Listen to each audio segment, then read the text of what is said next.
No es casualidad que Ludwig van Beethoven sea uno de los compositores más escuchados de los últimos 200 años. Su música destila ingenio a raudales y una gran vocación de trascender. Pero como dijo el dramaturgo Franz Grillparzer en su oración fúnebre por el maestro, Beethoven era un artista, pero también era un hombre. Por eso, a lo largo de estos 9 capítulos, que tampoco son 9 por casualidad, sino que hacen referencia directa a las gloriosas 9 sinfonías que nos dejó, perfilaremos aquellos aspectos de su carácter, de la relación con la época que le tocó vivir y de su manera de componer que definen la genialidad de esta figura cumbre de la cultura occidental.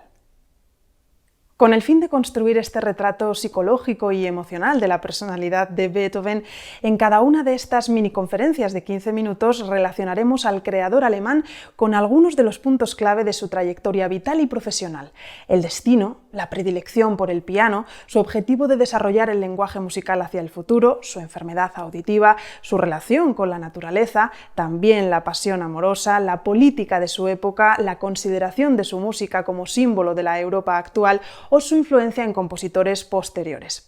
9 itinerarios que transitaremos para preparar la escucha y el disfrute online de otras tantas extraordinarias joyas artísticas que Beethoven escribió en géneros como la sinfonía, la sonata, el cuarteto o el concierto para solista y orquesta. En 2020 se celebra en todo el mundo el 250 aniversario del nacimiento de Beethoven. Al propio compositor le habría encantado comprobar que casi 2 siglos después de su muerte, su música sigue estando muy presente en el día a día de nuestras vidas, porque él estaba convencido de que su destino en este mundo era revolucionar la historia de la música, marcar un antes y un después en el devenir del arte de los sonidos. Y así lo hizo. Por eso comenzamos el ciclo con este tema: Beethoven y el destino.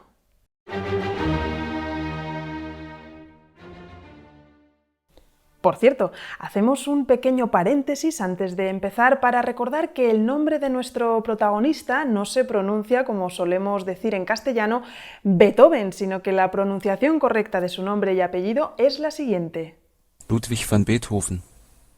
Así que para acostumbrarnos a la sonoridad real del apellido de este autor y que cuando viajemos por el mundo no nos pongan caras raras porque no saben a quién nos referimos al decir Beethoven, vamos a utilizar esta forma de aquí en adelante: Ludwig van Beethoven.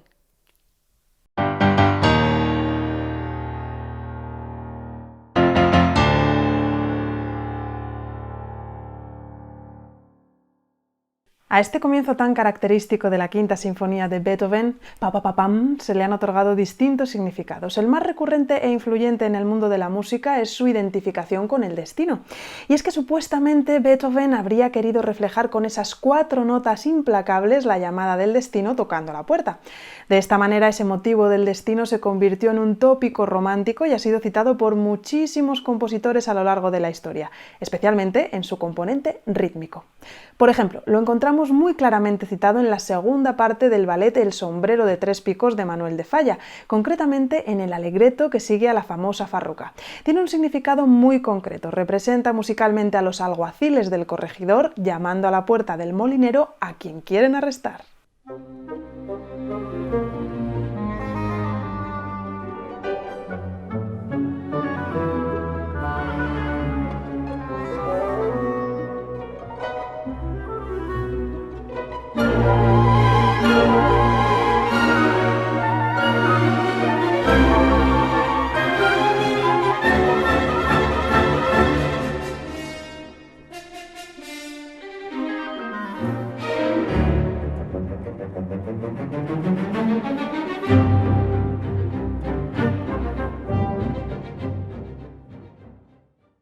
Ese motivo del destino asociado con la Quinta Sinfonía de Beethoven también es puesto en valor por Johannes Brahms, uno de los compositores que con más respeto y admiración recibió y utilizó la herencia beethoveniana.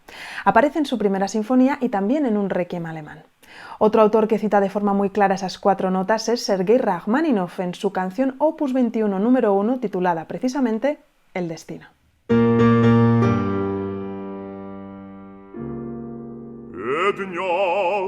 Совсем обжился с ней, рука с рукой они гуляют, собирают вместе хлеб с полей, награду вместе голодают. Чем целый дождь его кропит, по вечерам ласкает юга, но ночью с горя даст испуга. Судьба сквозь сон ему стучит. Стук, стук, стук. Глянь-ка, друг, как другие поживают. Стук, стук, стук.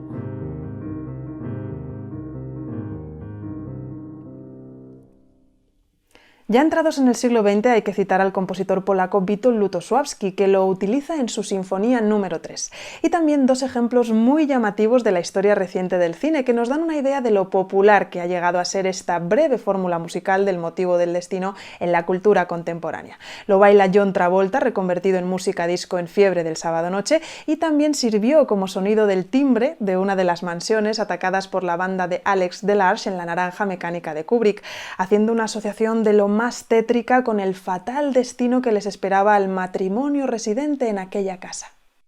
Pero ¿de dónde viene esa asociación de las 4 primeras notas de la Quinta Sinfonía de Beethoven con el destino? Pues viene del que fuera su asistente en los últimos años de vida, Anton Schindler, quien tiempo después de la muerte del maestro dejó escrito que Beethoven habría señalado el inicio de la obra mientras decía «Así el destino toca a la puerta». Pero cuidado, que no todo lo que se publica en un libro es fiable al 100%. La biografía de Beethoven que publicó Schindler en 1840 fue tomada como referencia por los musicólogos de la época. Pero el tiempo ha demostrado que sus testimonios no tienen ninguna credibilidad. De hecho, parece ser que Schindler incluso añadió comentarios a los cuadernos de conversación de Beethoven como si los hubiera escrito el propio compositor. En cualquier caso, esta asociación romántica de un motivo tan reconocible, contundente e incisivo musicalmente hablando con el destino se hizo popular muy rápidamente. En el caso de Beethoven, la evocación de ese porvenir incierto tenía una doble lectura que aumentaba aún más el mito. En el momento en el que escribió su Quinta Sinfonía, entre 1804 y 1808, estaba llegando ya a los 40 años y su sordera cada vez era más evidente, por lo que ya podía vislumbrar por aquel entonces que su destino era perder la audición de forma completa. Pero al mismo tiempo, ya en aquella época estaba convencido de que su destino en el mundo era dar un giro radical y humanista al arte de la música, y de esta manera ser recordado durante siglos como un gran genio. En 1806 le dijo a un oyente respecto a uno de sus ciclos de cuartetos: «Esto no es para usted, es para el futuro». Pero tenemos más teorías sobre ese motivo de 4 notas. Carl Czerny, alumno de Beethoven y autor bien conocido por todos los estudiantes de piano, aún en nuestros días, indicó que la inspiración para ese motivo la habría tomado Beethoven del canto de un pájaro, concretamente de una oropéndola, que habría escuchado mientras caminaba por el Prater en Viena. Sol, sol, sol, mi, fa, fa, fa, re. Y muchos años después de la época de Beethoven, y acercándonos al significado real de esta sinfonía, que enseguida explicaremos, encontramos una utilización bélica de este motivo de 4 notas. Fue el símbolo de la victoria durante la Segunda Guerra Mundial. Los británicos se dieron cuenta de que ese famoso motivo inicial tenía el mismo ritmo que la letra V en código Morse: breve, breve, breve, larga.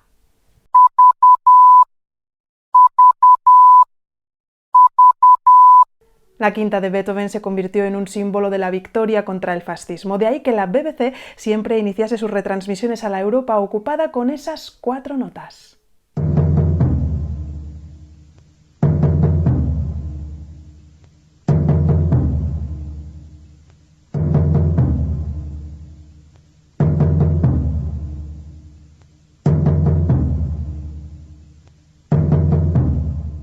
Desde el punto de vista estrictamente musical, más allá de los significados subjetivos del discurso beethoveniano, es muy relevante saber a qué tonalidad nos llevan esos 4 primeros compases de la quinta. El inicio es ambiguo, pero enseguida se determina que estamos en do menor, una tonalidad muy especial y significativa para Beethoven. Suena así.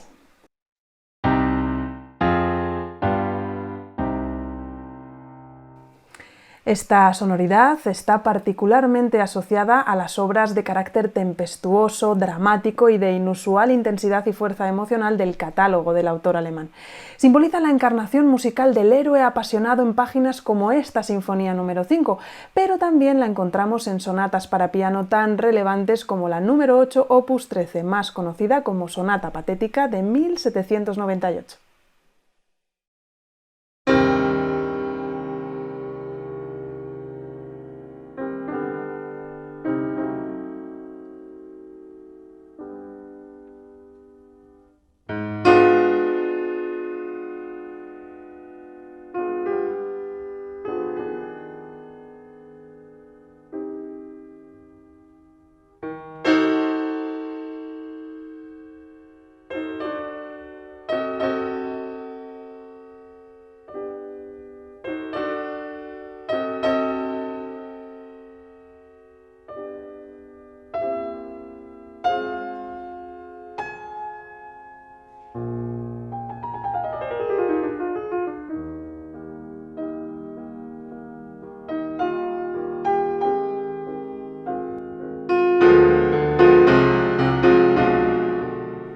Y es que actualmente la versión más aceptada del concepto extramusical que subyace tras esta revolucionaria Quinta Sinfonía de Beethoven no tiene que ver con el destino, sino precisamente con una gran revolución, con la Revolución Francesa. El conflicto había tenido lugar entre 1789 y 1799 y en aquel momento el joven Beethoven se había sentido absolutamente identificado con las ideas de libertad, igualdad y fraternidad. Sin embargo, la coronación de Napoleón como emperador y la posterior invasión de Austria y Viena por las tropas francesas no le hicieron renunciar a esas ideas, pero sí a la manera en la que se habían puesto en práctica. Este conflicto interior que vivía el compositor se plasmó en su Quinta Sinfonía. En 1808, en plena guerra, Beethoven se alinea con aquellos que combaten contra Napoleón. La quinta en su totalidad es, por tanto, una batalla heroica, y de ahí la energía, el vigor y el fervor que desprende su partitura. De hecho, las últimas investigaciones apuntan a que la principal influencia musical para ese inicio tan archiconocido del Allegro con brío, que va a dominar la sinfonía y del que fluye todo lo demás, fue el himno patriótico de Luigi Cherubini, conocido como Himno del Panteón, concretamente el momento en el que el texto dice: «Todos juramos hierro en mano morir por la República y por los derechos de los seres humanos».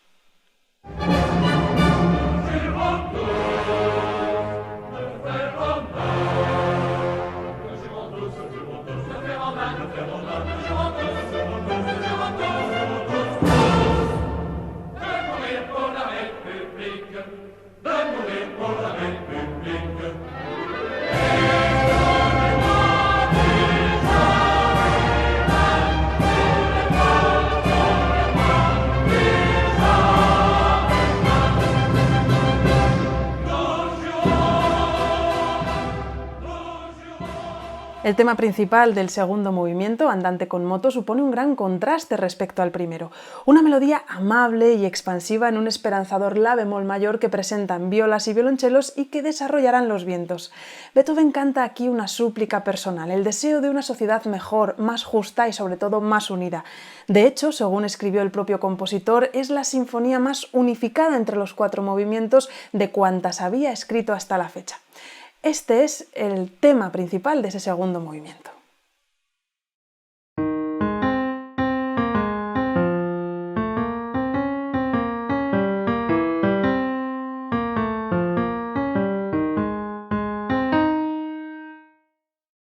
En el tercer movimiento, Allegro, volvemos a la indicación de tempo inicial, también al do menor inicial y por tanto al fatalismo, a la batalla, a lo militar. Y además, enseguida escuchamos en forma de fanfarria de las trompas una variante del conocido como motivo del destino. Suena así.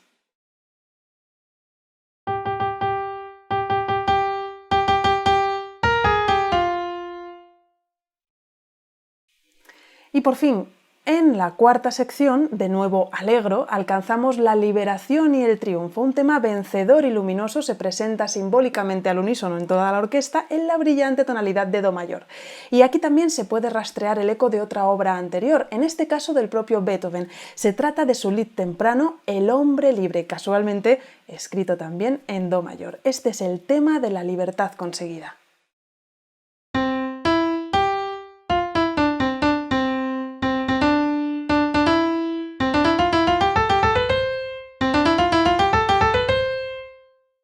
La Quinta Sinfonía de Beethoven fue definida por Etta Hoffmann como una de las obras de arte más importantes de todos los tiempos.